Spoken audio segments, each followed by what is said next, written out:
శాంతి. ఈరోజు 17/12/25 డిసెంబర్ 17వ తేదీ బాబా యొక్క సాకార రూపంలోని మధురమైన మహావాక్యాల్ని విందాము. మధురమైన పిల్లలు, మీరు మనస వాచ కర్మణ చాలా చాలా సంతోషంగా ఉండాలి. అందరికీ సంతోషాన్ని ఇవ్వాలి, ఎవరికి దుఃఖాన్ని ఇవ్వకూడదు. మీరు మనస వాచ కర్మణ చాలా చాలా సంతోషంగా ఉండాలి, అందరికీ సంతోషాన్ని ఇవ్వాలి, ఎవరికి దుఃఖాన్ని ఇవ్వకూడదు. ఈరోజు ప్రశ్న, డబల్ అహింసకులుగా అయ్యే పిల్లలు ఏ విషయాన్ని ధ్యాసలో ఉంచుకోవాలి? డబల్ అహింసకులుగా అయ్యే పిల్లలు ఏ విషయాన్ని ధ్యాసలో ఉంచుకోవాలి? ఏ విషయాన్ని ఉంచుకోవాలి? జవాబు, ఎవరికైనా దుఃఖాన్ని ఇచ్చే మాటలు ఏవి మన నోటి నుండి వెలువడకూడదు అన్న ధ్యానాన్ని ఉంచాలి. ఎందుకంటే వాచ ద్వారా దుఃఖాన్ని ఇవ్వడం కూడా హింసయే అవుతుంది. రెండో పాయింట్, మనం దేవతలుగా అవ్వనున్నాము, కావున నడవడిక చాలా రాయల్గా ఉండాలి. అన్నపానాదులు చాలా ఎక్కువగాను ఉండకూడదు, చాలా తక్కువగాను ఉండకూడదు. ఈరోజు పాట, నిర్బలులతో బలవంతుని యుద్ధము. నిర్బల్ సే లడాయి బలవాన్కి, ఏ కహానీ హే దియే ఔర్ తుఫాన్కి. ఓం శాంతి. మధురాతి మధురమైన చాలా కాలం తర్వాత కలిసిన పిల్లలకు బాబా రోజు స్వయాన్ని ఆత్మగా భావిస్తూ కూర్చోండి, బాబాను స్మృతి చేయండి అని చెప్తారు. అటెన్షన్ ప్లీజ్ అని చెప్తారు కదా. అలాగే బాప్ దాదా కూడా ఒకటేమో బాబా వైపు అటెన్షన్ ఇవ్వండి అని చెప్తారు. బాబా ఎంత మధురమైన వారు, వారిని ప్రేమ సాగరుడు, జ్ఞాన సాగరుడు అని అంటారు. కావున మీరు కూడా ప్రియమైన వారిగా అవ్వాలి కదా. మనస వాచ కర్మణ ప్రతి విషయంలోనూ మీకు సంతోషం ఉండాలి. మీరెవ్వరికీ దుఃఖాన్ని ఇవ్వకూడదు. బాబా కూడా ఎవరికి దుఃఖాన్ని ఇవ్వరు. అందరినీ సుఖవంతులుగా చేసేందుకే బాబా వచ్చారు. అలాగే మీరు కూడా ఎవరికి ఎటువంటి దుఃఖాన్ని ఇవ్వకూడదు. అటువంటి పనులు ఏవి చేయకూడదు. మనసులో కూడా అవి రాకూడదు. కానీ ఈ స్థితి చివర్లో ఏర్పడుతుంది. కర్మేంద్రియాలతో ఏదో ఒక పొరపాటు జరుగుతూనే ఉంటుంది. స్వయాన్ని ఆత్మగా భావించినట్లయితే, ఇతరులను కూడా ఆత్మిక సోదరులుగా చూసినట్లయితే అప్పుడిక ఎవరికి దుఃఖాన్ని ఇవ్వరు. అసలు శరీరాన్నే చూడకపోతే దుఃఖాన్ని ఎలా ఇస్తారు? ఇందులో గుప్తమైన శ్రమ ఉంది. ఇదంతా బుద్ధి పని. ఇప్పుడు మీరు పారసబుద్ధి కలవారిగా అవుతున్నారు. మీరు పారసబుద్ధి కలవారిగా ఉన్నప్పుడు మీరు ఎంతో సుఖాన్ని చూశారు. మీరే సుఖధామానికి అధిపతులుగా ఉండేవారు కదా. ఇది దుఃఖధామము. ఇది చాలా సాధారణమైంది. ఆ శాంతిధామం మన మధురమైన ఇల్లు. మళ్ళీ అక్కడి నుండి పాత్రను అభినయించేందుకు ఇక్కడికి వచ్చాము. దుఃఖపు పాత్రను ఎంతో కాలం అభినయించాము. ఇప్పుడు ఇక సుఖధామంలోకి వెళ్ళాలి. కావున ఒకరినొకరు సోదరులుగా భావించాలి. ఆత్మకు దుఃఖాన్ని ఇవ్వజాలదు. స్వయాన్ని ఆత్మగా భావిస్తూ ఆత్మతో మాట్లాడుతున్నారు. ఆత్మయే ఆసనంపై విరాజమానమై ఉంది. ఇది కూడా శివబాబా రథమే కదా. మేము శివబాబా రథాన్ని సింగారిస్తున్నాము, శివబాబా రథానికి తినిపిస్తున్నాము అని పిల్లలు అంటారు. బ్రహ్మబాబా దగ్గరకు వచ్చినప్పుడు పిల్లలు అలా అనేవారు. అప్పుడు శివబాబాయే గుర్తుంటారు. బ్రహ్మ శరీరానికి చేస్తున్నా కానీ గుర్తు మాత్రం శివబాబాయే ఉంటారు. వారు కళ్యాణకారి తండ్రి, నేను పంచతత్వాల కళ్యాణాన్ని కూడా చేస్తాను అని వారంటారు. అక్కడ ఏ వస్తువు ఎప్పుడూ కష్టం ఇవ్వదు. ఇక్కడైతే ఒకసారి తుఫాన్లు, మరొకసారి చలి, ఇంకొకసారి ఇంకేదో అవుతూ ఉంటుంది. అక్కడైతే సదా వసంత ఋతువే ఉంటుంది. దుఃఖం అన్న మాటే ఉండదు. దాని పేరే స్వర్గము. మిమ్మల్ని స్వర్గాధిపతులుగా తయారు చేసేందుకు తండ్రి వచ్చారు. భగవంతుడు ఉన్నతోన్నతమైన వారు, ఉన్నతోన్నతమైన తండ్రి, ఉన్నతోన్నతుడైన సుప్రీం టీచర్ కూడా. మరి వారు తప్పకుండా ఉన్నతోన్నతంగానే తయారు చేస్తారు కదా. మీరు ఈ లక్ష్మీనారాయణల వలె ఉండేవారు కదా. ఈ విషయాలన్నింటినీ మర్చిపోయారు. ఈ విషయాలను తండ్రియే కూర్చొని అర్థం చేయిస్తారు. మీకు రచయిత మరియు రచనను గూర్చి తెలుసా అని ఋషులను మునులను అడిగేవారు. అప్పుడు వారు నేతి నేతి అని అనేవారు. వారి వద్దే జ్ఞానం లేనప్పుడు మరి అది పరంపరగా ఎలా కొనసాగలదు? నా ఇతి నేతి నేతి అని అంటే నాకు తెలియదు దీని యొక్క అంతమేంటో తెలియదు అని అనేవారు. మరి బాబా అంటున్నారు, వారి వద్దే జ్ఞానం లేనప్పుడు మరి అది పరంపరగా ఎలా కొనసాగలదు? ఈ జ్ఞానాన్ని నేను ఇప్పుడే ఇస్తానని తండ్రి అంటారు. మీ సద్గతి జరిగింది, ఇక మళ్ళీ జ్ఞానం అవసరం లేదు. దుర్గతి అనేదే జరగదు. సత్యుగాన్ని సద్గతి అని అంటారు. ఇక్కడున్నది దుర్గతి, కానీ తాము దుర్గతిలో ఉన్నామన్నది కూడా ఎవ్వరికీ తెలియదు. తండ్రిని లిబరేటర్, గైడ్, నావికుడు అని కూడా మహిమ చేస్తారు. వీరు విషయసాగరం నుండి అందరి నావను తీరానికి చేరుస్తారు. దాన్ని క్షీరసాగరము అని అంటారు. విష్ణువును క్షీరసాగరంలో చూపిస్తారు. ఇదంతా భక్తి మార్గపు గాయనము. పెద్ద పెద్ద సరస్సులు ఉంటాయి, అందులో విష్ణువు పెద్ద చిత్రాన్ని చూపిస్తారు. మీరే మొత్తం విశ్వంపై రాజ్యం చేశారు అని బాబా అర్థం చేయిస్తారు. అనేక సార్లు ఓడిపోయారు మరియు విజయాన్ని పొందారు. కామం మహాశత్రువు, దానిపై విజయం పొందటం ద్వారా మీరు జగజ్జీతులుగా అవుతారని బాబా అంటారు. కావున మరి సంతోషంగా అలా అవ్వాలి కదా. గృహస్థ వ్యవహారంలో ప్రకృతి మార్గంలో ఉండండి, కానీ కమల పుష్ప సమానంగా పవిత్రంగా ఉండండి. ఇప్పుడు మీరు ముళ్ళ నుండి పుష్పాలుగా అవుతున్నారు. ఇదంతా ముళ్ళ అడవి అని మీకు అర్థమవుతుంది. ఒకరినొకరు ఎంతగా విసిగించుకుంటూ ఉంటారు, దెబ్బ వేసుకుంటూ ఉంటారు. మీరు అందరూ ఇప్పుడు వానప్రస్థావస్థలో ఉన్నారని బాబా మధురాతి మధురమైన పిల్లలకు చెప్తారు. ఇది చిన్న పెద్ద అందరి వానప్రస్థావస్థ. మీరు వాణి నుండి అతీతంగా వెళ్ళేందుకు చదువుకుంటారు కదా. మీకు ఇప్పుడు సద్గురువు లభించారు. వారు మిమ్మల్ని తప్పకుండా వానప్రస్థంలోకి తీసుకువెళ్తారు. ఇది విశ్వవిద్యాలయము. భగవాన్ వాచ అని ఉంది కదా. నేను మీకు రాజయోగాన్ని నేర్పించి రాజాధిరాజులుగా తయారు చేస్తాను. పూజ్య రాజులు ఎవరైతే ఉన్నారో వారి మళ్ళీ పూజారి రాజులుగా అవుతారు.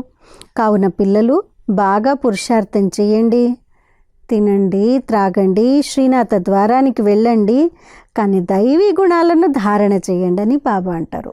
ఏ పనులన్నా చేయండి, ఎక్కడికైనా వెళ్ళండి, కానీ దైవీ గుణాలని తప్పకుండా ధారణ చేయండి. శ్రీనాథ ద్వారంలో నేతి వంటలు ఎన్నో దొరుకుతాయి.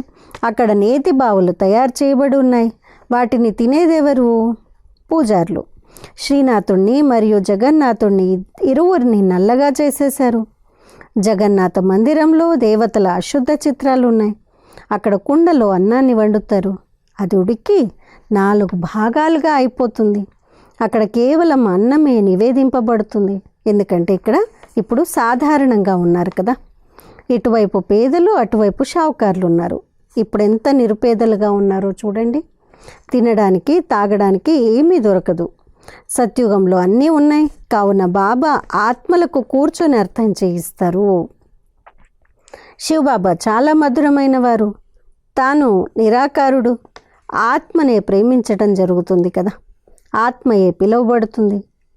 శరీరం అయితే తగలబడిపోతుంది.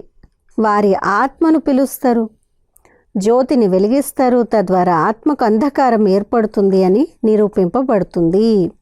అక్కడ ఏ విషయాలేవి ఉండవు. ఇవన్నీ భక్తి మార్గానికి చెందినవి. తండ్రి ఎంతో బాగా అర్థం చేయిస్తారు. జ్ఞానం చాలా మధురమైంది. ఇందులో కళ్ళు తెరిచి వినవలసి ఉంటుంది. మురళి వినేప్పుడు ఎలా వింటారు? కళ్ళు తెరిచి కదా. యోగం చేసేప్పుడు కూడా కళ్ళు తెరిచి యోగం చేయమంటారు బాబా. తండ్రి ఎంతో బాగా అర్థం చేయిస్తారు. జ్ఞానం చాలా మధురమైంది. ఇందులో కళ్ళు తెరిచి వినవలసి ఉంటుంది. తండ్రిని అయితే చూస్తారు కదా. శివబాబా ఇక్కడ విరాజమానమై ఉన్నారని మీకు తెలుసు. కావున కళ్ళు తెరుచుకునే కూర్చోవాలి కదా. అనంతమైన తండ్రిని చూడాలి కదా. ఇంతకుముందు పిల్లలు బాబాను చూడటంతోనే ధ్యానంలోకి వెళ్ళిపోయేవారు. పరస్పరం కూర్చొని కూడా ధ్యానంలోకి వెళ్ళిపోయేవారు. కళ్ళు మూసుకొని పరిగెత్తుతూ ఉండేవారు. అది అద్భుతం కదా. ఒకరినొకరు చూసుకునేటప్పుడు నేను సోదరులతో మాట్లాడుతున్నాను, సోదరులకు అర్థం చేయిస్తున్నాను అని భావించండి అని బాబా వివరిస్తారు. మీరు అనంతమైన తండ్రి సలహాను పాటించరా? మీరు ఈ అంతిమ జన్మ పవిత్రంగా అయినట్లయితే పవిత్ర ప్రపంచానికి అధిపతులుగా అవుతారు. తండ్రి అనేకులకు అర్థం చేయిస్తారు. బాబా, మేము తప్పకుండా పవిత్రంగా అవుతాము అని కొందరు వెంటనే అంటారు. పవిత్రంగా ఉండడం అయితే మంచిదే కదా. కుమారి పవిత్రంగా ఉంటే అందరూ తనకు నమస్కరిస్తారు. వివాహం చేసుకుంటే పూజారిగా అయిపోతుంది. అందరికీ నమస్కరించవలసి వస్తుంది. కావున పవిత్రత మంచిది కదా. పవిత్రత ఉంటే శాంతి, సుఖం కూడా ఉంటాయి. మొత్తం ఆధారం అంతా పవిత్రతపైనే ఉంది. హే పతిత పావన రా అని కూడా పిలుస్తారు. పావన ప్రపంచంలో రావణుడు ఉండనే ఉండడు. అది రామరాజ్యము. అక్కడందరూ పాలు పంచదార వలె కలిసిమెలిసి ఉంటారు. ధర్మరాజ్యం ఉంటుంది. మళ్ళీ రావణుడు ఎక్కడి నుండి వచ్చాడు? రామాయణము మొదలైన వాటిని ఎంత ప్రేమగా వినిపిస్తారు. ఇదంతా భక్తి. కావున పిల్లలు సాక్షాత్కారంలో నాట్యం చేయడం మొదలు పెడతారు. సత్యం నావ కదులుతుంది కానీ మునగదు అని గాయనం ఉంది. సచ్కి నావ్ హిలేగి డులేగి లేకిన్ డూబేగి నహి. ఇంకే సత్సంగంలోకైనా వెళ్ళడాన్ని ఎవరూ అవరోధించరు, కానీ ఇక్కడికి రావడాన్ని ఎంతగా ఆపుతారు. బాబా మీకు జ్ఞానాన్ని ఇస్తారు. మీరు బీకేలుగా అవుతారు. బ్రాహ్మణులుగా అయితే తప్పకుండా అవ్వాలి. తండ్రి తప్పకుండా స్వర్గ స్థాపనను చేస్తారు. కావున మనం కూడా స్వర్గానికి అధిపతులుగా అవ్వాలి కదా. మరి మనం ఇక్కడ నరకంలో ఎందుకు పడి ఉన్నాము ఇప్పుడు అర్థమవుతుంది. ఇంతకుముందు మనం కూడా పూజారులుగా ఉండేవారము. ఇప్పుడు మళ్ళీ 21 జన్మల కొరకు పూజ్యులుగా అవుతాము. 63 జన్మలు పూజారులుగా అయ్యాము. ఇప్పుడు మళ్ళీ మనం పూజ్యులుగా స్వర్గాధిపతులుగా అవుతాము. ఇది నరుడి నుండి నారాయణునిగా అయ్యే కాలేజీ. భగవాను వాచ, నేను మిమ్మల్ని రాజాదిరాజులుగా తయారు చేస్తాను. పతిత రాజులు పావన రాజులకు నమస్కరిస్తారు, వందనం చేస్తారు. ప్రతి ఒక్క మహారాజుని మహల్లో తప్పకుండా మందిరం ఉంటుంది. అది కూడా రాధాకృష్ణులది, లేక లక్ష్మీనారాయణులది, లేక సీతారాములది ఉంటుంది. ఈ రోజుల్లో అయితే గణేష్, హనుమాన్ మొదలైన వారి మందిరాలను కూడా తయారు చేస్తూ ఉంటారు. భక్తి మార్గంలో ఎన్ని అంధశ్రద్ధలు ఉన్నాయి. తప్పకుండా మనం రాజ్యం చేశామని మళ్ళీ వామ మార్గంలో పడిపోతామని ఇప్పుడు మీరు అర్థం చేసుకున్నారు. ఇది మీ అంతిమ జన్మ అని ఇప్పుడు తండ్రి అర్థం చేయిస్తారు. మధురాతి మధురమైన పిల్లలు, మొదట మీరు స్వర్గంలో ఉండేవారు, మళ్ళీ దిగుతూ దిగుతూ ఇప్పుడు కిందకు వచ్చి పడ్డారు అని చెప్తారు. మేము చాలా ఉన్నతోన్నతులుగా ఉండేవారము, మళ్ళీ తండ్రి మిమ్మల్ని ఉన్నతంగా పైకెక్కిస్తారు అని మీరంటారు. మనం ప్రతి 5000 సంవత్సరాల తర్వాత చదువుతూ వచ్చాము. దీన్ని ప్రపంచ చరిత్ర, భౌగోళికాలు పునరావృతం అవ్వడము అని అంటారు. History repeats. నేను పిల్లలైన మిమ్మల్ని విశ్వాధిపతులుగా తయారు చేస్తానని బాబా అంటారు. మొత్తం విశ్వంలో మీ రాజ్యం ఉంటుంది. బాబా మీరెవ్వరూ దోచుకోలేనటువంటి రాజ్యాన్ని ఇస్తారు అని గీతలో కూడా ఉంది కదా. ఇప్పుడు ఎన్ని పార్టీషన్లు ఉన్నాయి. నీటి కొరకు, భూమి కొరకు గొడవలు జరుగుతూనే ఉంటాయి. తమ తమ ప్రాంతాలను సంభాళించుకుంటూ ఉంటారు. లేకపోతే అల్లరి పిల్లలు రాళ్ళు వేయడం మొదలు పెడతారు. ఈ నవ యువకులు శక్తివంతులుగా ఈ భారతదేశాన్ని రక్షిస్తారని వారు భావిస్తారు. కానీ వారు తమ శక్తిని చూపిస్తూ ఉంటారు. ప్రపంచ పరిస్థితి ఎలా ఉందో చూడండి. ఇది రావణ రాజ్యం కదా. ఇదంతా ఆసురీ సంప్రదాయం. ఇప్పుడు మీరు దైవీ సంప్రదాయంగా అవుతున్నారు అని బాబా అంటారు. దేవతలు మరియు ఆసురుల యుద్ధం ఎలా జరుగుతుంది? మీరు డబల్ అహింసకులుగా అవుతారు. వారే డబల్ అహింసకులు. దేవీ దేవతలను డబల్ అహింసకులు అని అంటారు. అహింస పరమో దేవీ దేవతా ధర్మము అని అంటారు. ఎవరికైనా వాచ ద్వారా దుఃఖాన్ని ఇవ్వడం కూడా హింసయేనని బాబా అర్థం చేయించారు. మీరు దేవతలుగా అవుతారు. కావున ప్రతి విషయంలోనూ రాయల్టీ ఉండాలి. అన్నపానాదులు కూడా చాలా ఉన్నతంగానూ ఉండకూడదు, చాలా తక్కువగానూ ఉండకూడదు. ఏకరసంగా ఉండాలి. రాజులు మొదలైన వారు చాలా తక్కువగా మాట్లాడతారు. ప్రజలకు కూడా రాజుపై ఎంతో ప్రేమ ఉంటుంది. ఇక్కడ ఏముందో చూడండి, ఎన్ని ఆందోళనలున్నాయి. ఇటువంటి పరిస్థితులు ఏర్పడినప్పుడు అప్పుడు నేను వచ్చి విశ్వంలో శాంతిని ఏర్పరుస్తాను. అందరూ కలిసి ఒకటిగా అయిపోవాలని గవర్నమెంట్ భావిస్తుంది. అందరూ సోదరులే అయినా ఇదైతే ఒక ఆటయే కదా. పిల్లలు, మీరు ఏమీ చింతించకండి అని బాబా అంటారు. ఇక్కడ ధాన్యానికి కూడా కష్టం ఉంది. అక్కడ ధాన్యం ఎంతగా ఉంటుందంటే ఏ ఖర్చు లేకుండా ఎంత కావాలనుకుంటే అంత లభిస్తూ ఉంటుంది. ఇప్పుడు ఆ దైవీ రాజధానిని స్థాపన చేస్తున్నారు. మనం ఆరోగ్యాన్ని కూడా ఎలా చేసుకుంటామంటే ఇక ఎప్పుడు రోగం మొదలైనవి ఏవి ఉండని విధంగా చేసుకుంటాము. ఇది గ్యారంటీ, బాబా గ్యారంటీ ఇస్తున్నారు. ధాన్యము కొరత ఉండదు, రోగాలు ఉండవు. అంత ఆరోగ్యంగా, సంపన్నంగా, సుభిక్షంగా ఉంటారు. మనం నడవడికను కూడా ఈ దేవీ దేవతల వలె తయారు చేస్తాం. ఎటువంటి మినిస్టర్ ఉంటే అలా వారికి అర్థం చేయించవచ్చు. యుక్తిగా అర్థం చేయించాలి. అభిప్రాయాలు అయితే చాలా బాగా వ్రాస్తారు, కానీ మీరు కూడా అర్థం చేసుకోవాలి కదా అని అంటే మాకు ఖాళీ లేదు అని అంటారు. గొప్ప వ్యక్తులైన మీరు శబ్దం చేస్తే దాని ద్వారా పేదవారికి కూడా లాభం కలుగుతుంది. ఇప్పుడు అందరి శిరస్సు పైన మృత్యువు నిల్చుంది. ఇవాళ రేపు అంటూ మృత్యువు తినేస్తుంది అని బాబా వివరిస్తారు. మీరు కుంభకర్ణుల వలె అయిపోయారు. పిల్లలకు అర్థం చేయించడంలో ఎంతో ఆనందం కూడా కలుగుతుంది. బాబాయే ఈ చిత్రాలు మొదలైనవి తయారు చేయించారు. దాదాకు ఈ జ్ఞానం ఉండేది కాదు. మీకు లౌకిక మరియు పారలౌకిక తండ్రి నుండి వారసత్వం లభిస్తుంది. అలౌకిక తండ్రి నుండి వారసత్వం లభించదు. ఇతడు మధ్యవర్తి, ఇతడి వారసత్వం లేదు. ప్రజాపిత బ్రహ్మను స్మృతి చేయకూడదు. నా నుండి మీకు ఏమీ లభించదు. నేను కూడా చదువుతాను. వారసత్వం ఒకటి హద్దులోనిదైతే ఇంకొకటి అనంతమైన తండ్రిది. ప్రజాపిత బ్రహ్మ ఏ వారసత్వాన్ని ఇస్తారు?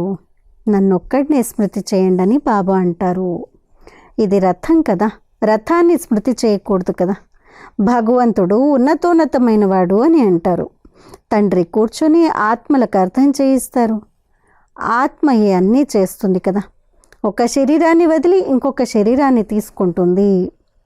సర్పం ఉదాహరణ ఉంది కదా. భ్రమరం కూడా మీరే. మీరు జ్ఞానం వినిపిస్తూ ఉండండి.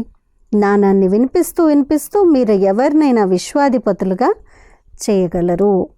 ఏ తండ్రి అయితే మిమ్మల్ని విశ్వాధిపతులుగా తయారు చేస్తారో అటువంటి తండ్రిని ఎందుకు స్మృతి చేయరు? ఇప్పుడు తండ్రి వచ్చారు కావున వారసత్వం ఎందుకు తీసుకోకూడదు? ఖాళీ దొరకడం లేదు అని ఎందుకంటున్నారు? మంచి మంచి పిల్లలు క్షణంలో అర్థం చేసుకుంటారు. మనుష్యులు లక్ష్మిని పూజిస్తారు, కానీ లక్ష్మి నుండి ఏం లభిస్తుంది మరియు అంబ నుండి ఏం లభిస్తుంది? లక్ష్మి స్వర్గపు దేవి, తన నుండి డబ్బు కోరుకుంటూ ఉంటారు. అంబ విశ్వానికి అధిపతిగా తయారు చేస్తుంది. తన అన్ని కామనలను పూర్తి చేసేస్తుంది. శ్రీమతం ద్వారా అన్ని కామనలు పూర్తవుతాయి. అచ్చా मीठे मीठे सिक्के लदे बच्चों प्रति माता पिता बाप दादा का याद प्यार और गुड मॉर्निंग। रूहानी बाप की रूहानी बच्चों को नमस्ते। हम रूहानी बच्चों की रूहानी माता पिता बाप दादा को याद प्यार गुड मॉर्निंग और नमस्ते। ధారణ కొరకు ముఖ్య సారము. మొదటి పాయింట్, ఈ కర్మేంద్రియాలతో ఎటువంటి పొరపాట్లు జరగకుండా ఉండేందుకు నేను ఆత్మను అన్న స్మృతిని పక్కా చేసుకోవాలి. శరీరాన్ని చూడకూడదు. ఒక్క తండ్రి వైపే ధ్యానాన్ని ఉంచాలి. 2, ఇప్పుడు ఇది వానప్రస్థావస్థ కావున వాణి నుండి అతీతంగా వెళ్ళేందుకు పురుషార్థం చేయాలి. పవిత్రంగా తప్పకుండా అవ్వాలి. సత్యం రూపీ నావ కదులుతుంది కానీ మునగదు, కావున విఘ్నాలను చూసి భయపడకూడదు. ఈరోజు వరదానము, ప్రకృతి లేక మాయాజీత్ భవ. డ్రామా జ్ఞానంతో అచల స్థితిని తయారు చేసుకునే ప్రకృతి లేక మాయాజీత్ భవ. డ్రామా జ్ఞానంతో అచల స్థితిని తయారు చేసుకునే ప్రకృతి లేక మాయాజీత్ భవ. ప్రకృతి లేక మాయ ద్వారా ఎటువంటి పరీక్ష వచ్చినా కానీ కొద్దిగా కూడా అలజడి చెందకూడదు. ఇదేంటి, ఇదెందుకు అన్న ప్రశ్న కలిగినా, కొద్దిగా ఏ సమస్య అయినా యుద్ధం చేసేదిగా అయిపోయినా ఫెయిల్ అయిపోతారు. కావున ఏం జరిగినా కానీ లోపల నుండి ఓహో మధురమైన డ్రామా, ఓహో అన్న శబ్దమే వెలువడాలి. అయ్యో ఏమైంది, అన్న సంకల్పం కూడా రాకూడదు. సంకల్పంలో కూడా ఎటువంటి అలజడి జరగకూడదు. అటువంటి స్థితి ఉండాలి. సదా అచలంగా స్థిరమైన స్థితి ఉండాలి. అప్పుడు ప్రకృతి జీతులు లేక మాయాజీతులు అన్న వరదానం లభిస్తుంది. స్లోగన్: శుభవార్తను వినిపించి సంతోషాన్ని కలిగించటమే అన్నింటికన్నా శ్రేష్టమైన కర్తవ్యము. శుభవార్తను వినిపించి సంతోషాన్ని కలిగించటమే అన్నింటికన్నా శ్రేష్టమైన కర్తవ్యము. అచ్చా, అవ్యక్త ప్రేరణ ఇప్పుడు సంపన్నంగా మరియు కర్మాతీతంగా అవ్వాలనే ధునిలోనే ఉండండి. మహారథుల పురుషార్థము ఇప్పుడు విశేషంగా ఈ అభ్యాసానికి చెందిందిగా ఉంది. ఏ అభ్యాసము? ఇప్పుడిప్పుడే కర్మయోగి, ఇప్పుడిప్పుడే కర్మాతీత స్థితి. పాత ప్రపంచంలో పాత అంతిమ శరీరానికి వచ్చే ఏ విధమైన వ్యాధి అయినా తమ శ్రేష్ట స్థితిని అలజడిలోకి తీసుకురాకూడదు. స్వచింతన, జ్ఞాన చింతన, శుభ చింతకులుగా అయ్యే చింతనయే నడవాలి. కర్మాతీత స్థితి అని అప్పుడే అంటారు. ఏముండాలి?